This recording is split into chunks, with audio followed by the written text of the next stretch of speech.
diversity, equity, and inclusion leader. Can you explain to me what is that and how does that work? Yeah, so that means that, again, my focus, my learning laboratory is the workplace. So I roll into organizations and I ensure that Black people, that people of color, that women, that gender minorities, that sexual Hey, minorities, that people with Rachel, thank you for the disabilities five are being gifted. treated respectfully and appropriately and fairly within the context of the Congratulations to the workplace. birds. Protected categories are protected for a reason. And a lot of people are, when people are actually keen on hiring folks from these demographics, because that's the first hurdle. A lot of organizations don't have any of these folks represented. If they actually do hire folks from underrepresented demographics, a lot of people will hire and then tokenize, hire and then tell them to go sit down and shut up. We got you for the picture on the annual report. We got you for the picture on the website. Now don't contribute. And those microaggressions are not at all insignificant. Like people are making stereotypes and talking about how people talk, how people dress, making racial implications and comments, things that are inappropriate in the world, much less the workplace. So my job is to go in and I quantify, like I do metrics. And my company is the only company that can actually quantify diversity, equity, and inclusion, and then create a metrics-based accountability system for making sure that we close the gap, because Black people in companies all across this country and all around the world are often having a very different experience from white people in companies. And even if you just look at the organizational chart, you often have the most diversity at the bottom of the pyramid, and the higher up you go, the more white and the more male the organization becomes. That's not always happening on purpose, but that fact limits the ability of Black men and women and Hispanic men and women and queer men and women to have the opportunity to be successful, to thrive, to feed their families, and to live into their best lives. So my job is to knock down those barriers and make sure that people are having an equitable experience. Amazing. I know truckloads of businessmen and women, but mostly men around the country, that they don't want to hire Black people. Foreigners who have come here as well, they don't like hiring Black people because the Blacks are so much trouble. They are always complaining. They show up late. They think that everything is racism anytime you have to correct them. And so a lot of companies don't like hiring the Blacks.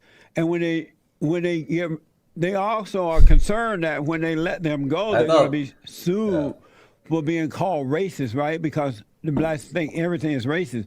I only ever saw this guy with the Destiny clip before, and it seemed like he was giga liberal or some shit, But now I've seen 3 clips of this guy, and he is, pretty opposite. So they are trying to avoid hiring Black people. So if you don't correct the Blacks, why would anybody want to be bothered with them?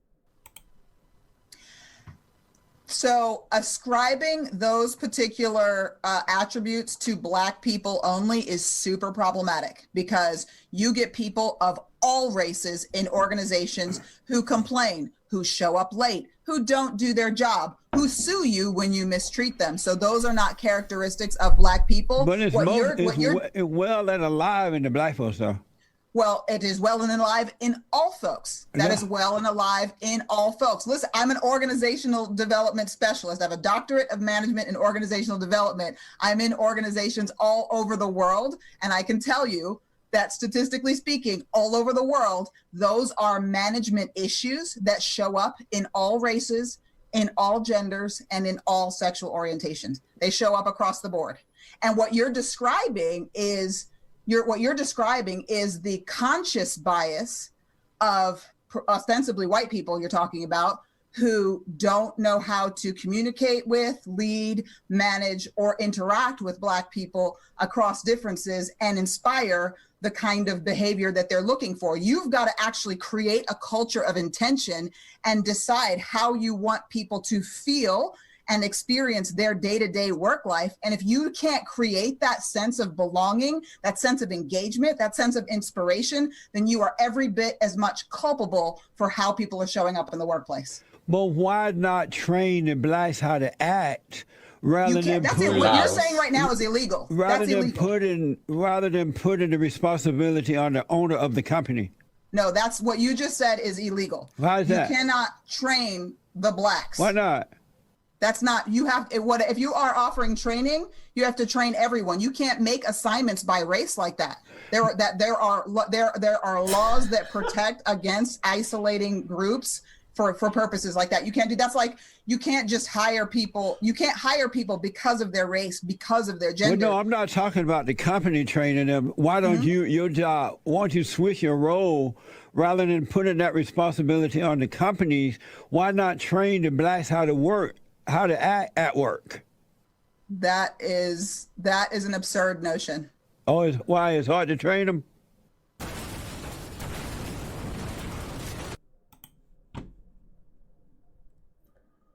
Bro, this guy's giga troll.